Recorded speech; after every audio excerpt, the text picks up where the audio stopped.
اعوذ باللہ من الشیطان الرجیم بسم اللہ الرحمن الرحیم. ویورز السلام علیکم. ویورز میں ہوں آپ کا میزبان سید احمد سمیع اور آپ دیکھ رہے ہیں سید احمد سمیع یوٹیوب چینل راولپنڈی اسلام آباد.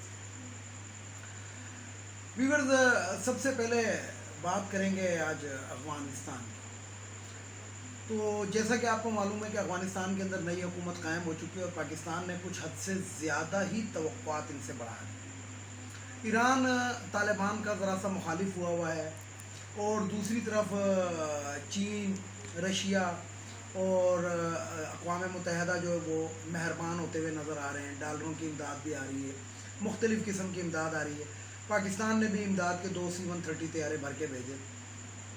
لیکن یہ میں آپ کو بتاؤں کہ افغانستان کے اندر جو طالبان اس وقت برسر اقتدار آئے ہیں، یہ وہ والے طالبان نہیں ہیں جو آج سے 20 سال پہلے تھے. ان میں فرق ہے، یہ ملا عمر والی پارٹی نہیں ہے. تو بات یہ ہے کہ میں آپ کو اکثر اپنی ویڈیو کے اندر بتاتا رہتا ہوں کہ میرا تعلق جو ہے وہ خیبر پختونخوا سے ہے. تو جو نظر آ رہا ہے، کیونکہ ہم ان پہ ذرا حد سے زیادہ مہربان ہوئے ہیں، سپورٹ کر رہے ہیں، قطر بھی سپورٹ کر رہے ہیں، یعنی کہ پوری دنیا کے اسلامی ممالک چند ایک کو چھوڑ کے ان کو سپورٹ کر رہے ہیں. لیکن بہرحال ایک طرف جو خبریں ہیں وہ یہ ہیں کہ انڈیا سے اندر خانہ کچھ طالبان کی بات چیت چل رہی ہے اور اس کے اندر پاکستان کو جسے کہتے ہیں کہ نقصان کا اندیشہ ہے. پچھلے دنوں قندھار کے اندر ایک بارود سے بھرا ہوا ٹرک پکڑا گیا ہے. قندھار اور پاکستان کی بارڈر جو ہے تقریباً ملتی، مطلب قریب ہی ہے. قریب کیا ہے، تقریباً بارڈر یہ بھی ہے. ان کا قندھار ہے اور ہمارا جو ہے بلوچستان کا کوئی شہر آ گیا.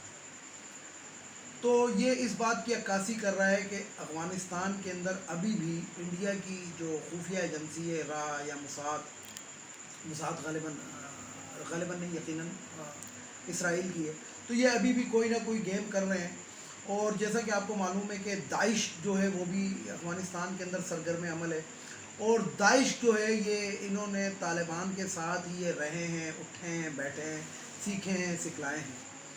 تو بہرحال بات یہ کہ حکومت کا کام ہے اور اقتدار کے اندر جو بھی حکمران ہیں اور خاص طور پہ ہماری فوجی قیادت، اس چیز کے اوپر ان کو نظر رکھنی چاہیے بھی اور رکھنی پڑے گی بھی. کیونکہ ایک تو طالبان کا بیان ایک آیا تھا جس کے اوپر میں نے اپنا شدید رد عمل اپنی ویڈیو کے اندر دیا تھا کہ انہوں نے کہا تھا کہ یہ باڑھ ہٹا دیں. تو طالبان کون ہوتے ہیں ہمیں ڈکٹیشن دینے والے؟ یہ ہوتے کون ہیں کہ ہمارے ملک کی باڑھ ہٹوانے والے ہیں؟ ہمارا ملک ہے، ہم نے اپنے علاقے کے اندر باڑھ لگائی ہے اس لیے کہ آپ کے علاقے سے شر پسند ہمارے علاقے میں رہے. پہلے ہی 40 لاکھ شر پسند ادھر بیٹھے ہوئے ہیں جو دلی طور پہ پاکستان کو تسلیم نہیں کرتے. جب وہاں پہ طالبان کی حکومت ہوتی ہے تو اپنے موبائل کے اسٹیٹس کے اوپر اشرف غنی کی تصویر لگا لیتے ہیں. جب اشرف غنی ادھر تھا تو ملا عمر کی لگائی ہوئی تھی. تو میں ایک سیدھے اور جسے کہتے ہیں الفاظ میں یہ کہنا چاہتا ہوں کہ افغانیوں کے اوپر حد سے زیادہ اعتبار بھی نہیں کرنا چاہیے. یہ ہمارے 70 سالہ ہمسائے ہیں. 70-72 سال ہماری عمر ہو گئی ہے پاکستان کی. اور سب سے پہلے ہمیں جو تسلیم کیا تھا وہ ایران نے تسلیم کیا تھا، افغانستان نے ہمیں تسلیم نہیں کیا تھا. اور سن 1984 تک افغانستان کے اندر جتنے بھی حکمران آئے ہیں سردار داؤد کے علاوہ، وہ انڈیا کی جولیوں میں بیٹھتے رہے، انڈیا کی گودوں میں بیٹھتے رہے اور پاکستان کو جتنا نقصان وہ پہنچا سکتے تھے پہنچاتے رہے.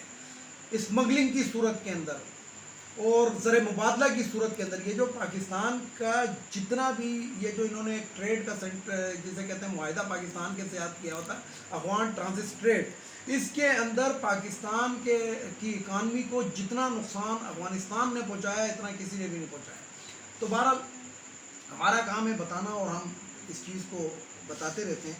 اب آتے ہیں ذرا ملکی خبروں کی طرف. تو ملکی خبریں یہ ہیں کہ سب سے پہلے تو آپ کو بتا دوں کہ برطانیہ کے اندر کچھ صحافیوں نے جس دن صدر مملکت جو تھے خطاب کر رہے تھے جوائنٹ سیشن کا، تو اس دن برطانیہ میں بھی پاکستانی ہائی کمیشن کے سامنے کچھ صحافیوں نے احتجاج کیا.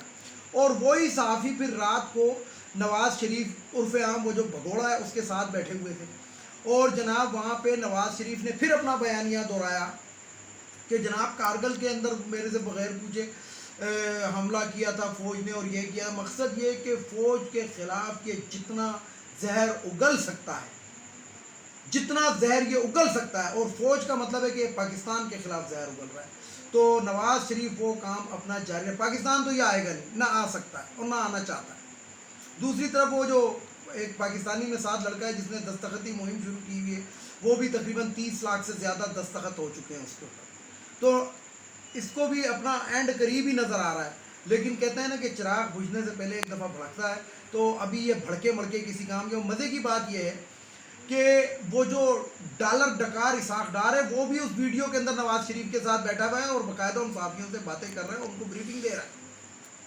یہ وہ اسحاق ڈار ہے گا کہ جس کو شاہد خاقان عباسی عرف عام پہاڑی خچر نے بھگوایا تھا، پرائم منسٹر کا ذاتی جہاز دے کے اس کو بھگایا تھا، اور ادھر جا کے یہ لیٹ گیا تھا کہ بس ابھی بس اسرائیل سے ملاقات ہونے والی ہے، اور 2-3 مہینے تو اٹھے نہیں، اور اب سیاسی پناہ اس نے برطانیہ میں طلب کر لی ہے۔ جب برطانیہ کے اندر اس نے سیاسی پناہ طلب کر لی ہے تو پاکستان کی سیاست کے اندر یہ کیا کر رہا ہے؟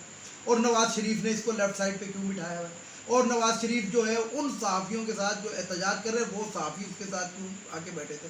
تو عوام کو اب یہ سمجھ لینا چاہیے کہ ہمارے جو چور حکمران تھے، آج جو ڈالر کی حالت ہے کہ ڈالر اوپر جا رہا ہے، یہ کن لوگوں کا پیدا کرتا ہے؟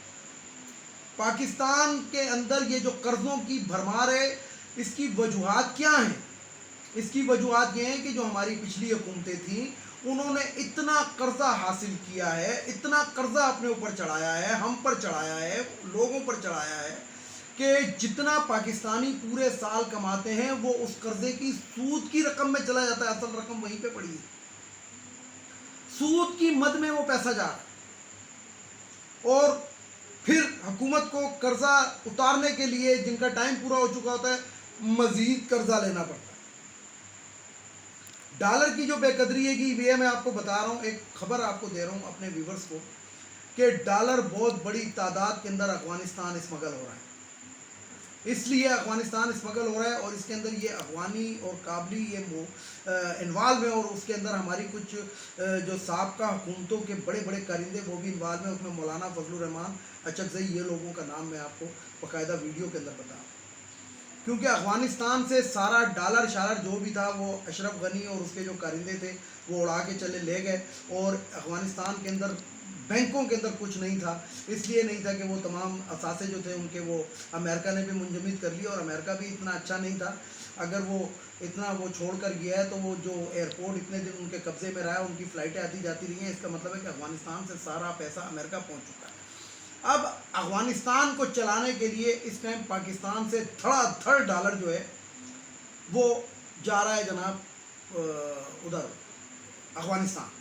کون لے کے جا رہا ہے؟ یہ آپ کے جو جتنے بھی افغانی ہیں آج کل ان کے کاروبار بڑے عروج پہ پہنچے ہوئے ہیں، جتنے یہ 30 سے 40 لاکھ افغانی پاکستان کے اندر ہیں، یہ اس ڈالر کی اسمگلنگ کے اندر ملوث ہیں، اور ان کو ڈالر کون دے رہا ہے؟ یہ اوپن مارکیٹ والے دے رہے ہیں، اوپن مارکیٹ والے بینک سے لے کے دھڑا دھڑ ان کو ڈالر دے رہے ہیں، یعنی کہ ریکارڈ ترسیلات پاکستان کے اندر اوورسیز پاکستانیوں نے کی، اس کے باوجود جو ڈالر اوپر جا رہا ہے۔ تو یہ حکومت کا کام ہے کہ اس کو سوچیں، اور اس کے اندر انوالو کون ہے؟ اس کے اندر جو ہے جاوید لطیف نون لیگ کا ایک ایم این اے ہے وہ انوالو ہے، اور فضل الرحمان انوالو ہے، مولانا اچکزئی سوری مولانا تو نہیں ہے، وہ تو کچھ اور ہی ہے، وہ اچکزئی انوالو ہے، اور یہ جتنے بھی ہمارے ایسے علاقوں کے اندر یہ جو ہمارے ایم این ایز اور ایم پی ایز رہتے ہیں، خاص طور پہ یہ اچکزئی گروپ کے، یہ تمام کے تمام انوالو ہیں۔ تو یہ تو بات تھی میں نے آپ کو بتانی تھی۔ اب ذرا آتے ہیں ان کی باتوں کی جانب جو ان کے کرتوت ہیں۔ میں نے آج ایک جسے کہتے ہیں کہ مریم اورنگزیب کا ایک وہ سنا کہ جناب وہ کل پرسوں فرما رہی تھی کہ جناب یہ جو ہے نیب کے اندر، یہ نیب کے چیئرمین کو آپ کو جیسے معلوم ہوگا کہ کل ایکسٹینشن دے دی گئی، تو اس سے پہلے ہی اس نے کہہ دیا کہ جناب نیب کو عمران خان کے جو پارٹی میں لوگ ہیں یہ نظر نہیں آتے، مالم جبہ کیس نظر نہیں آتا، کیا کہتے ہیں کہ بی آر ٹی پشاور نظر نہیں آتی، علیمہ خان کا نام یہ بہت لیتے ہیں۔ اچھا، میں اس علیمہ خان کا جواب میں دوں گا، باقی جواب مجھے دینے کی ضرورت نہیں ہے، کیونکہ ان لوگوں کی جو ہے ناقص رائے جو ہے یہ بتانے کی ضرورت نہیں ہے، ان کو یہ پتہ ہی نہیں کہ بی آر ٹی حکومت پاکستان کی ملکیت بھی نہیں ہے، اور نہ بی آر ٹی جو ہے وہ کے پی کے حکومت نے بنائی ہے۔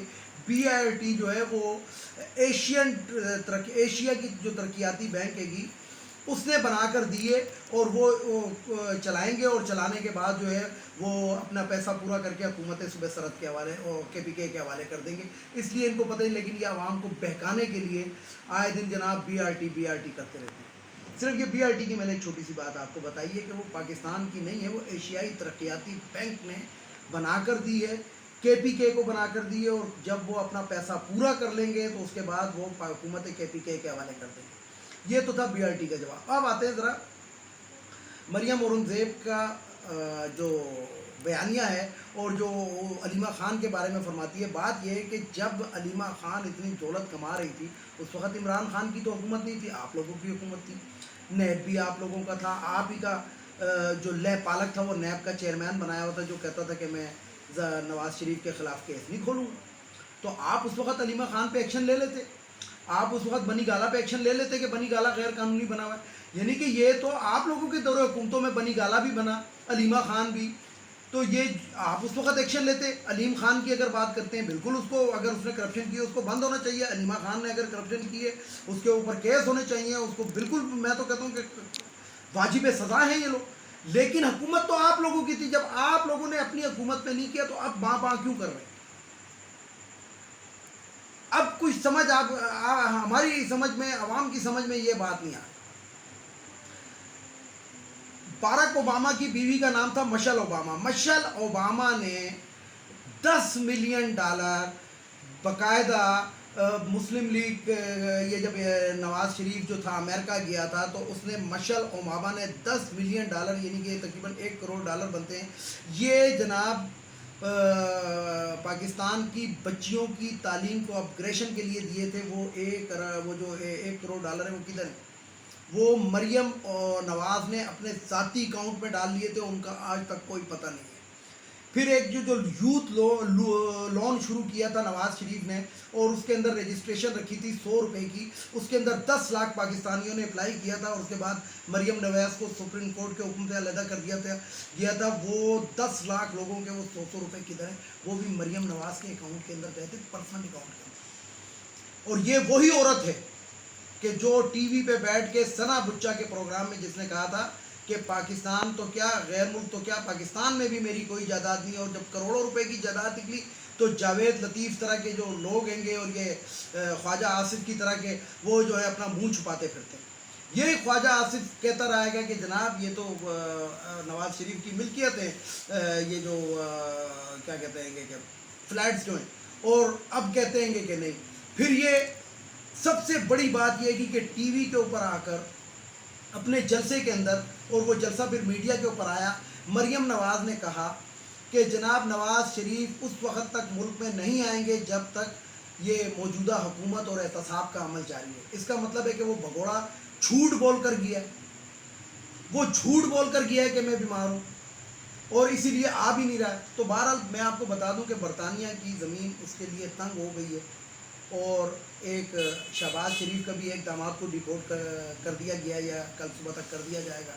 اور پاکستان کے اندر شہباز شریف کے داماد اور بیٹی کی جائیداد آج عدالتی حکم پہ قرق کر لی گئی ہے. مسئلہ یہ ہم اس ملک میں رہتے ہیں جدھر جوتے جو ہیں وہ دکان کے اندر شوکیزوں میں رکھے جاتے ہیں، لیکن جو سبزی بک رہی ہوتی ہے وہ نالے کے کنارے بک رہی ہوتی ہے، اور جو کتابیں ہیں وہ فٹ پاتھوں پہ بک رہی ہوتی ہیں، لیکن جوتے کے لیے ایک اعلیٰ قسم کا شوکیز بنا ہوتا ہے. ہم اس معاشرے میں رہتے ہیں. یعنی کہ ہمارے لوگوں کو اتنی سمجھ ہی نہیں ہے، ہماری عوام کو اتنی سمجھ ہی نہیں ہے کہ ہمارے ملک کا بیڑا غرق، ان کو صرف آٹا، چینی، چاول، دال، سبزی چاہیے، بے شک وہ کسی کی لاش کے اوپر پڑی ہوئی ملے. اور ان کا بھی قصور کس لیے نہیں ہے کہ پاکستان کے اندر تھانوں میں رحم نہیں ہے، اسکولوں میں تعلیم نہیں ہے، عدالتوں میں انصاف نہیں ہے، دلوں میں ایمان نہیں ہے، اور رشتوں کے اندر جو ہے احساس نہیں، اور خون میں بھی وفا نہیں ہے. یعنی کہ پاکستان کے اندر میں نے اپنی ایک ویڈیو کے اندر کہا تھا کہ پاکستان واحد ملک ہے جو نمک میں بھی خود کفیل ہے اور نمک حراموں میں بھی خود کفیل ہے. تو اس سے بڑی بات میں کیا کہوں آپ کو. بہرحال اعداد و شمار یہ بتا رہے ہیں کہ اس ٹائم جو ہے پاکستان کے جو زر مبادلہ کے ذخائر تو ٹھیک ٹھاک ہیں، لیکن یہ جو ڈالر کی جو اونچی اڑان ہے یہ جب تک افغان بارڈر بند رہی ہے اس وقت تک ڈالر جو تھا وہ روزانہ 10 سے 20 پیسے 15 پیسے 5 پیسے 3 پیسے نیچے آ رہا تھا، اور جس دن سے یہ افغانستان کی بارڈر کھلی ہے اور اس وقت سے ڈالر جو اوپر سے اوپر جا رہا ہے، یہ کیا وجوہات ہے؟ یہ اس کے اندر میں آپ کو بتا دوں کہ باہر سے چور اس وقت تک نہیں آ سکتا، اور اندر سے بھی چوری کر کے اس وقت تک نہیں جا سکتا جب تک چوکیدار ملا ہوا نہ ہو۔ اور چوکیدار کون ہے؟ کبھی پتہ کر دیکھیں، یہ جو پاک افغان بارڈر کے اوپر کسٹم کا محکمہ ہے، ان کے اندر ایک سپاہی بھی ارب پتی ہے۔ ویڈیو کو لائک کریں، شیئر کریں، سبسکرائب کریں، بیل آئیکن کے بٹن کو ضرور دبائیں تاکہ میری نیکسٹ ویڈیو آپ کو مل سکے۔ اس کے ساتھ ہی اجازت چاہوں گا، اجازت جانے سے پہلے میرے روایتی جملے، ایک ان افغانیوں کو ہمارے ملک سے چلا جانا چاہیے، ایک یہ خواتین کی مخصوص نشستیں قومی اسمبلی، صوبائی اسمبلی، سینٹ سے نہیں ہونی چاہیے، ختم ہونی چاہیے یہ عوام پر، ایک وہ بھگوڑا جو لندن بیٹھا ہوا تھا اس کو واپس آنا چاہیے، اور ہماری عدالتوں کو انصاف دینا چاہیے۔ اپنے کرپٹ ججوں کے اوپر بھی جناب جسے کہتے ہیں نظر رکھنی چاہیے، ان کی بیویوں کے آنسو نہ دیکھیں بلکہ اس کی کرپشن دیکھیں۔ اس کے ساتھ ہی اجازت چاہوں گا تمام دیکھنے والے سننے والوں کو، خدا حافظ۔ اور آخر میں وہی نعرہ، پاکستان زندہ باد۔